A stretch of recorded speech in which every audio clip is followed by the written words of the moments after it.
eToro es una de las plataformas para invertir más populares del mundo, con más de 30 millones de usuarios activos. Es una muy buena opción para principiantes y hay tres razones que la hacen única. Lo fácil que es de usar, el hecho de que es como una red social donde uno puede interactuar con otros usuarios y ver en qué invierten, y por último, y en su momento algo muy innovador, la posibilidad de copiar a otros inversores sin costo extra y de forma automática.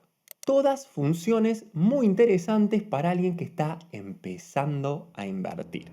Yo uso la plataforma desde el 2017 y la he visto crecer y mejorar mucho. Pero unos días atrás descubrí un problema que puede hacer que muchos principiantes pierdan mucho dinero. Eso sí, tranquilos que no es ninguna estafa, ni error, ni nada parecido, ni tampoco tiene que ver con que las comisiones son altas, que, a decir verdad, en algunos casos lo son, ni nada de eso. El problema es cómo eToro mide el riesgo. Y necesito que presten mucha atención porque esto les puede salvar de perder mucho dinero. Entre todas las innovaciones o cosas interesantes que ofrece eToro, una es que la plataforma muestra el nivel de riesgo de todos los usuarios públicamente, eso sí, claro, si el usuario ha decidido tener un perfil público. Y este nivel de riesgo se mide del 0 al 10, siendo 0 lo menos riesgoso cuando uno tiene todo en efectivo y nada invertido, y 10 cuando hay altísimo riesgo. Ya vamos a ver más adelante que tener todo en efectivo sí tiene riesgo con el nivel de inflación actual, pero el problema no está en la escala en sí misma, sino en cómo miden el riesgo.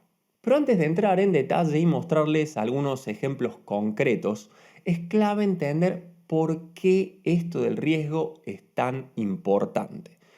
eToro es una plataforma con millones de principiantes que están haciendo sus primeras inversiones. Y en eToro tienen la posibilidad de invertir en un montón de tipos de activos como acciones, criptomonedas, índices, materias primas, divisas, ETFs, fondos creados por ellos y, como vimos antes, en los portafolios de otras personas al copiarle sus inversiones automáticamente. Por lo general, la gente empieza a invertir sin siquiera conocer bien la diferencia entre los tipos de activos que acabo de mencionar. Y es por eso que la decisión de cómo se procesa la información, qué información se muestra y cómo se la muestra es clave. Porque es muy fácil confundir a la gente y hacerle que tome mayores riesgos de los que piensa que está tomando. Y ojo, no estoy diciendo que eToro esté confundiendo a nadie y menos que sea a propósito. Pero descubrí algo que me parece muy extraño y de hecho lo publiqué en mi perfil de eToro y varios usuarios interactuaron y tuvimos ahí una discusión muy interesante sobre este tema. La cuestión es que el nivel de riesgo que muestra eToro no tiene mucho sentido en algunos casos. Por ejemplo, tenemos el caso de Esteban Opatril, un amigo y colega argentino que tiene un portafolio muy bien diversificado de todos ETFs sin apalancamiento y su nivel de riesgo es de 3.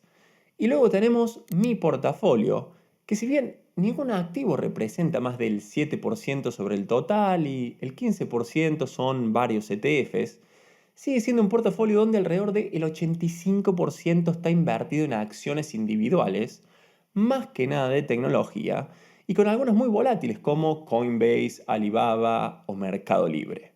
Un analista financiero tradicional diría que el mío es un portafolio bastante arriesgado.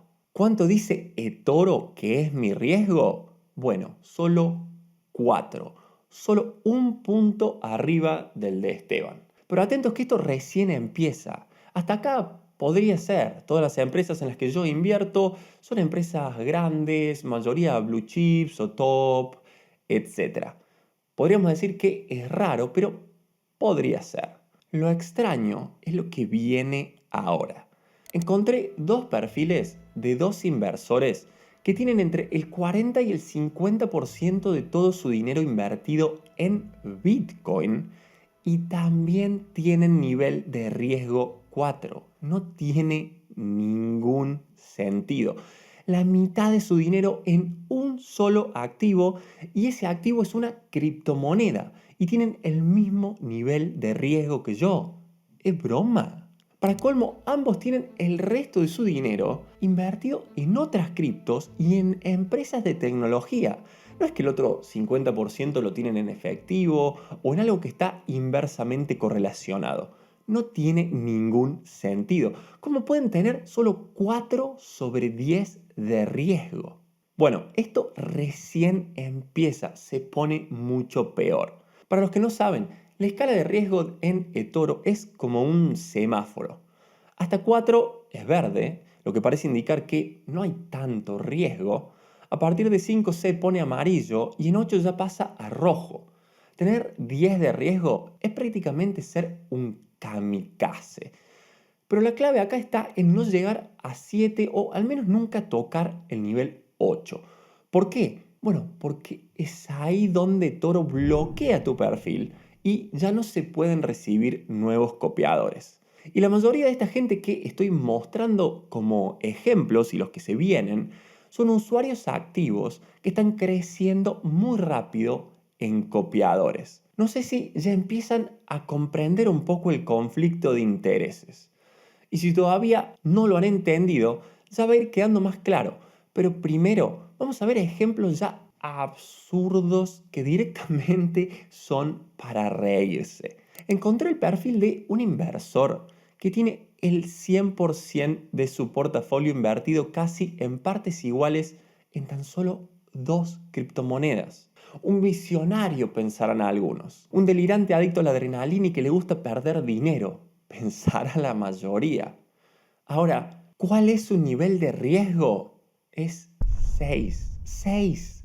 Recuerden que la escala va hasta 10 e invertir todo en dos criptomonedas que nadie conoce te da solo un riesgo de 6. Vamos, que no tiene, es de locos. Pero tranquilos, que se pone peor. Hay otro perfil de otro inversor que tiene casi el 90% de su dinero invertido en la cripto Ripple, que seguro la mayoría no ha escuchado nunca, y el 10% restante en otras criptos random. Y sí, adivinaron, tiene un riesgo solo de 6. El 100% en cripto y de eso el 90% en una cripto que está 80% abajo de su máximo histórico. ¿Y a eToro no le parece riesgoso? Vamos, dale, seamos serios, por favor. Algunos de ustedes estarán pensando, pero eToro no era un broker regulado, ¿cómo puede pasar todo esto? Esos tienen que ser transparentes, ¿no? Y sí, claro, y de hecho lo son. Pero la verdad, no sé si con esto del riesgo tienen que serlo, porque no es algo estándar, sino algo que ha sido inventado por ellos, es como un extra. De hecho, eToro comparte la fórmula de cómo lo calcula. O mejor dicho, a ver, comparte una idea de cómo lo calcula, pero no la fórmula exacta. Y ahí está el problema, o mejor dicho, la explicación de todo esto. Si van a ver la web de eToro en español, dice que a la hora de medir el riesgo, tienen en cuenta 4 cosas. El nivel de volatilidad de los activos en los que se invierte, tenidos en cuenta como grupo, claro, y no cada uno por separado. Por ejemplo, si se invierte en divisas, pero al mismo tiempo en oro, como por lo general se mueven en direcciones opuestas, claramente diríamos que hay menor riesgo. Por otro lado, hablan de considerar en qué dirección va cada posición. Por ejemplo, si invertimos todo en shorts, es más riesgoso que si tenemos una combinación de shorts y posiciones a largo plazo. Después, el porcentaje invertido en cada activo. Si se invierte demasiado en uno solo, debería haber más riesgo. Y por último, dice que más apalancamiento, más volatilidad, más riesgo. Como ven, todo bastante obvio, bastante general. Básicamente no dice nada nuevo. Para mí lo raro es que claramente se contradice con los ejemplos que vimos antes. Y es por eso que fui a ver qué decía la página en inglés. porque Toro tiene foco en Reino Unido y el español no es un idioma muy importante para ellos. Y claro, la página explicando el riesgo en inglés era bien diferente. En inglés está mucho más claro cómo miden el riesgo y está hay una tabla explicando cómo se calcula y qué corresponde a cada puntaje desde el 0 al 10. Y básicamente lo que dice esta página es que utilizan una métrica estadística que se llama desviación estándar y que la miden para el portafolio global y, como dijimos antes, no para cada activo por separado. Para los que no saben, la desviación estándar es una medida del nivel de dispersión de los valores respecto de la media. En términos simples y aplicado al ejemplo de un portafolio, es cuánto se mueve en porcentaje, para arriba y para abajo respecto del retorno medio, el valor de los activos dentro del portafolio, claro, ponderados por la participación de cada uno. La tabla que presenta eToro tiene una escala bien clara y todo parece mucho más transparente, al menos que la explicación que encontramos en español. Pero hay un problema con este cálculo. En verdad, habría que decir, son dos problemas y hay uno que es bastante más grave que el otro. En esta explicación no dicen qué escala de tiempo utilizan para medir la volatilidad. Y esto es clave. Una cosa es medir un mes de cada activo, otra un año y otra toda su historia. La elección del rango de tiempo para calcular la volatilidad es clave, especialmente cuando se habla de clases de activos tan diferentes. Las criptomonedas, por ejemplo, no se han movido mucho en los últimos meses y recién ahora se han empezado a despertar. Si tomo los últimos meses, las principales criptos se han movido menos que, no sé, por ejemplo, una de las empresas más grandes del mundo como Microsoft. Y con esta visión limitada en el tiempo, pareciera que las criptos tienen menor volatilidad. Es como si ustedes se vinieran juntando con dos amigos a tomar algo todos los viernes durante los últimos, digamos, 5 años. Siempre se juntan a las 8 de la noche. Juan, uno de sus amigos, históricamente siempre llega entre 30 minutos antes y 1 hora tarde. Y Pablo, su otro amigo, suele llegar entre 5 minutos antes y máximo 5 minutos después del horario pactado. Claramente Pablo es más confiable, su horario suele variar menos. Pero resulta que justo Juan, para sorpresa suya, los últimos 2 viernes llegó perfectamente en horario. ¿Esto quiere decir que ahora Juan es más confiable? Bueno, para ustedes no, porque lo conocen hace tiempo. Pero para Pedro, un nuevo amigo que se ha sumado al grupo 2 viernes atrás y que no tiene información histórica, Juan claramente es más puntual que Pablo. La volatilidad es una medida histórica y donde decidimos cortar la historia para empezar a medir es clave. Y claro, volviendo a eToro, esto es un problema, porque la gente va a copiar a alguien que tiene, no sé, 50% en Bitcoin y cree que el riesgo es el mismo que copiar mi portafolio, todo en acciones de empresas líderes y ETFs, sin apalancamiento ni shorts, porque las empresas de tecnología en las que invierto han caído mucho el año pasado y subido mucho este año, y al mismo tiempo las criptos han estado más o menos estables. Pero si midiéramos desde el 2017, o aún desde el 2020-2021 para las criptos, no hay nada más volátil. ¿Estamos de acuerdo? ¿Se entendió? Sí. Porque si no se entendió, yo de nuevo no lo explico. Espero que se haya entendido con la analogía, porque lo de ahora es aún más importante y sobre todo más preocupante. Cualquier inversor serio sabe que riesgo no es lo mismo que volatilidad. Hay muchos tipos de riesgo. Está el riesgo sistémico, el riesgo de tasas de interés, el riesgo crediticio, el riesgo de inflación, el de tipo de cambio, el de liquidez, el riesgo regulatorio, etc. Por ejemplo, y volviendo a lo que mencioné antes, dejar todo en efectivo en la cuenta de Toro me daría un riesgo cero. Pero en verdad estoy perdiendo dinero al no hacer nada con ese efectivo por la bendita inflación. Y otro ejemplo, no es lo mismo el riesgo de invertir en una empresa pública que cotiza en la bolsa de New York y está obligada a ser transparente que el riesgo del mundo de las criptomonedas. Por más que, no sé, Facebook en el último año se haya movido más que una cripto random que creó un desarrollador anónimo en el sótano de sus padres, no me pueden venir a decir que invertir en Facebook tiene mayor riesgo. No tiene ningún sentido. Solo alguien al que le han lavado el cerebro puede decir eso. No se puede reducir el riesgo a la volatilidad. Son conceptos que sí, es cierto, a veces se confunden, pero no tienen nada que ver. Y los ejemplos anteriores lo demuestran. Entonces, ¿por qué eToro hace esto? Se preguntarán. Bueno, la verdad es que yo no lo sé. Algunos dicen que han acortado el plazo que usan para medir el riesgo. Si le llamaran, no sé, volatilidad de los últimos 12 meses o lo que sea más representativo, estaría bien. Pero llamarle riesgo no me parece adecuado.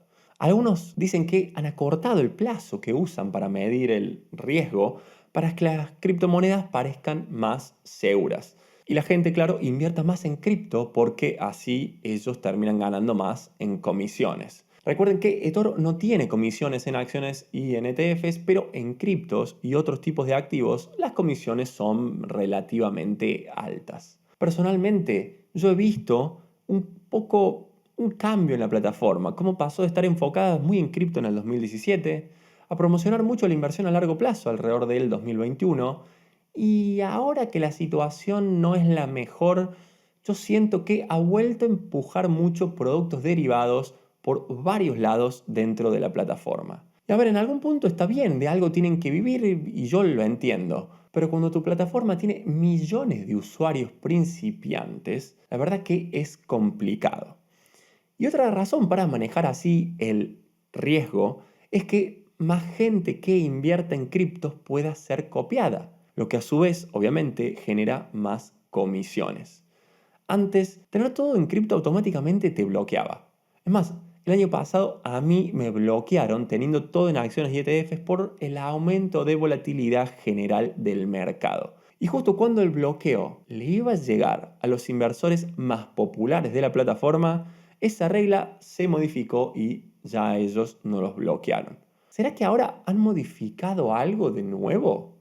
Yo, la verdad, desde afuera no lo sé. A mí me sigue gustando eToro, sigue siendo la plataforma donde invierto más dinero, pero esto lo veo más que nada como un problema para los que no saben sobre inversiones. Porque claro, a mayor riesgo debería haber más ganancias. Y el valor de riesgo que muestra eToro, que en verdad es volatilidad, puede confundir a más de uno.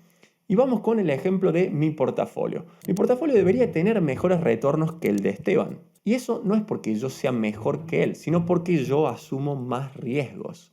Si el mío no gana más que el de Esteban en el largo plazo, eso dice que yo no soy buen inversor. Y para el resto no tiene sentido asumir más riesgos copiándome a mí para ganar igual o menos que copiando a Esteban. Pero el problema es que alguien con 50% en Bitcoin puede llegar a tener un retorno más alto que el mío en un buen año para las cripto. Y como los ojos de toro tenemos el mismo riesgo, mucha gente puede pensar que es mejor copiar a estos especuladores, cuando en verdad meter 50% de todo tu dinero en Bitcoin es una verdadera locura. Obviamente que el nivel de riesgo no es el mismo, solo la volatilidad histórica está dentro del mismo rango y esa historia ni siquiera sabemos cuán larga es.